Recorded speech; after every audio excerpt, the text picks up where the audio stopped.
आऊज़ बिल्लाहि मिनश्शैतानिर्रजीम बिस्मिल्लाहिर्रहमानिर्रहीम। Islamic info channel देख नोट सुनने वालों को खुश आमदीद। मोअज़्ज़ज़ सामीन, आज का हमारा उन्वान है अमानत। अमानत के मानी व मफ़हूम। अमानत के मानी हैं अतबार की बिना पर दूसरे के सुपुर्द की हुई चीज़। अमानतदारी से मुराद ये है कि कोई शख्स अपनी कोई चीज़ किसी के पास हिफाजत के लिए रखे और ज़रूरत पड़ने पर तलब करे तो उसकी चीज़ इस्तेमाल किए बगैर या कोई उस चीज़ से नफ़ा उठाए बगैर उसको वापस कर दी जाए। कुरान मजीद की रोशनी में इरशाद होता है, बेशक अल्लाह ताला तुम्हें हुक्म देता है कि अमानतें अमानत वालों को ठीक ठीक अदा करो। मोअज़्ज़ज़ सामीन, अमानत का ताल्लुक सिर्फ रोज़मर्रा के छोटे छोटे लेन देन से ही नहीं बल्कि इसका दायरा बड़े बड़े मामलात और कारोबार तक फैला हुआ है। वक्त की पाबंदी, कानून का एहतराम, फ़राइज़ की अच्छे तरीके से अदाई, किसी के राज की हिफाजत और किसी को अच्छा मशवरा देना सब अमानत से ताल्लुक़ रखते हैं। अल्लाह ताला ने अंबिया किराम अलैहिस्सलाम को दीन इस्लाम की नेमत बतौर अमानत दी। उन्होंने इस अमानत को इंसानों तक पहुंचाने में नहायत जिम्मेदारी का मुजाहरा किया।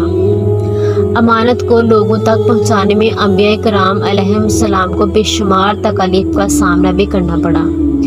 उन्होंने ये तमाम मसाइब खंदा पेशानी से बर्दाश्त किए। हमारे प्यारे आका हज़रत मोहम्मद सल्लल्लाहु अलैहि वसल्लम के इरशादात की रोशनी में अमानत के मफ़हूम को बयान करते हैं। हमारे प्यारे आका हज़रत मोहम्मद सल्लल्लाहु अलैहि वसल्लम ने फरमाया, लोगों, जिसमें अमानत की सिफ़त नहीं गोया उसमें ईमान ही नहीं। एक हदीस में हमारे प्यारे आका हज़रत मोहम्मद सल्लल्लाहु अलैहि वसल्लम का इरशाद है, जो शख्स किसी से माल ले और उसका इरादा लुटाने का हो तो अल्लाह ताला उसकी अदाई का इंतज़ाम करता है, और अगर उसका इरादा खयानत करने का हो तो अल्लाह ताला उसे तबाह करता है। अस्तगफिरुल्लाह। हमारे प्यारे आका हज़रत मोहम्मद सल्लल्लाहु अलैहि वसल्लम की ज़िंदगी से मिसालें जिनसे हमें अमानत की अदायगी की अहमियत का इल्म वाज़िह होता है। हमारे प्यारे आका हज़रत मोहम्मद सल्लल्लाहु अलैहि वसल्लम लोगों की अमानतें ठीक ठीक लुटा देते थे। दोस्त दुश्मन सब आप सल्लल्लाहु अलैहि वसल्लम की अमानतदारी को मानते थे और इसलिए आप सल्लल्लाहु अलैहि वसल्लम को अमीन कहते थे। हिजरत मदीना की रात भी हमारे प्यारे आका हज़रत मोहम्मद सल्लल्लाहु अलैहि वसल्लम के पास कई लोगों की अमानतें मौजूद थीं। आप सल्लल्लाहु अलैहि वसल्लम ने हज़रत अली रज़ियल्लाहु तआला अन्हु को हुक्म दिया कि वो अगली सुबह लोगों की अमानतें वापस करके मदीना चले आएं। हिजरत की रात जब काफिरों ने आप सल्लल्लाहु अलैहि वसल्लम को कत्ल करने के इरादे से घर का मुहासरा कर रखा था, उस वक्त भी आप सल्लल्लाहु अलैहि वसल्लम को लोगों की अमानतें लुटाने की बेहद फिक्र थी। एक सहाबी तारक बिन अब्दुल्ला रज़ियल्लाहु तआला अन्हु कहते हैं, एक मर्तबा मैं अपने कबीले के कुछ लोगों के साथ मदीना में खजूरें खरीदने गया। शहर से बाहर एक जगह हम लोग आराम करने के लिए ठहर गए। थोड़ी देर के बाद एक शख्स आया और सलाम करने के बाद हमारे आने का मकसद हमसे पूछा। हम लोगों ने बताया कि हम रमदा से मदीना की खजूरें खरीदने आए हैं। हमारे पास एक सुरख है। उस शख्स ने पूछा कि क्या तुम इस खजूरों को बेचना चाहते हो? तो हमने कहा हाँ। खजूरों की एक मुकर्रर मिक़दार के बदले मैंने उस शख्स को हमसे ऊँट खरीद लिया। खजूरों की एक मुकर्रर मिक़दार के बदले में उस शख्स ने हमसे ऊँट खरीद लिया। उस शख्स ने ऊँट की रस्सी पकड़ी और शहर की तरफ चला गया। हमें बाद में ख्याल आया कि हम उस शख्स को जानते तक नहीं, अब ऊँट की कीमत किस तरह से वसूल करेंगे।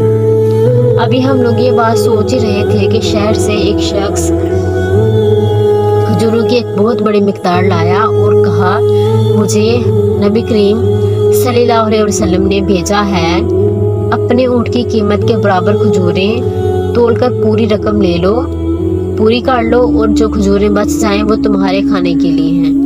हम खजूरें लेने के बाद शहर में दाखिल हुए तो सबसे पहले हमारी नज़र आप सल्लल्लाहु अलैहि वसल्लम पर पड़ी, जो मिंबर पर खड़े खुतबा दे रहे थे اور ہمارے پیارے آقا حضرت محمد صلی اللہ علیہ وسلم ہی وہی شخص تھے جنہوں نے ہم سے ہمارا لال اونٹ خریدا اور ہمیں بے شمار ہمارے منافع سے یا ہماری اونٹ کی رقم سے بڑھ کر ہمیں کھجوروں کا منافع پیش فرمایا۔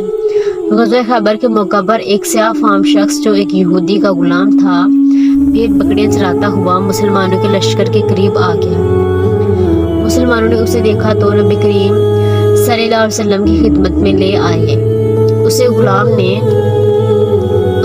نے آپ صلی اللہ علیہ وسلم سے چند سوالات کیے جن کے جوابات ہمارے پیارے آقا حضرت محمد صلی اللہ علیہ وسلم نے بڑی وضاحت سے دیے۔ آپ صلی اللہ علیہ وسلم نے اسے اسلام کی دعوت دی جو اس نے قبول کر لی اور بعد میں وہ مسلمان ہو گیا۔ اس حبشی غلام نے عرض کیا، یا رسول اللہ صلی اللہ علیہ وسلم، میں جہاد میں شرکت کا خواہش مند ہوں، لیکن میرے پاس میرے مالک جہاں پر میں کام کرتا تھا میرے مالک کی بھیڑیں اور کچھ بکریاں میرے پاس ان کی امانت کے طور پر پڑی ہوئی ہیں، ان کا میں کیا کروں؟ تو ہمارے پیارے آقا حضرت محمد صلی اللہ علیہ وسلم نے اسے حکم دیا کہ پہلے امانتیں ان کے مالک تک پہنچاؤ، پھر آ کر جہاد میں شرکت کرو۔ سبحان اللہ۔ آپ صلی اللہ علیہ وسلم لڑائی کے اس نازک موقع پر بھی امانتیں لٹانے کا فرض نہیں بھولے۔ موزے سامعین، اللہ پاک سے دعا ہے کہ اللہ پاک ہمیں خود بھی امانت داری کے احکامات اور ہمارے پیارے آقا حضرت محمد صلی اللہ علیہ وسلم کی سنت پر چلنے کی توفیق عطا فرمائے اور اس بات کا علم دوسروں تک پہنچانے کی توفیق عطا فرمائے۔ وآخر دعوانا ان الحمد للہ رب العالمین۔